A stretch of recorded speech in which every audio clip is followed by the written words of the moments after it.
Armed Forces crisis: Army to go without vital equipment in £10 billion cash. The sum is needed to honor Minister's commitment to build or buy 3 logistic ships, 8 Type 26 global combat ships, new mechanized infantry vehicles and 9 Boeing P-8A Maritime Patrol aircraft. But a new report claims the cost will not be covered by £178 billion of defence spending over the next 10 years pledged by the government.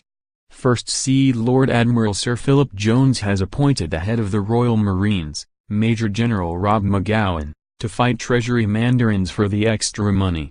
The choice of Major Gen McGowan is significant as the Royal Marines stand to lose more than 1,500 troops as part of the ongoing National Security and Capability Review.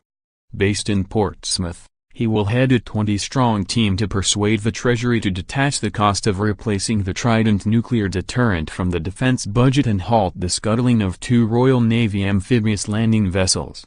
In a letter to Royal Marine staff, he wrote, "I want to reassure you all that I am personally engaged in this review process and we have some of our best people working on it. Of the £178 billion committed by the government over the next decade, £82 billion will pay for new equipment and £23.4 billion on support arrangements for it. A further £67.2 billion will go to support existing in-service kit while £5.4 billion will be retained to cover contingencies." However, the report from MPs on the Defense Select Committee, titled Gambling on Efficiency, Defense, Acquisition and Procurement, casts serious doubts on the Ministry of Defense's ability to keep its promises. It states that ability to design, build or buy the logistic ships, combat ships, infantry vehicles and maritime patrol aircraft rests on achieving a further £9.8 billion in savings. The MOD has set out £14.4 billion in overall efficiency savings. £7.1 billion was announced before 2015 and a further £7.3 billion more recently. However, defense chiefs only managed to achieve £4.6 billion in savings from the first target.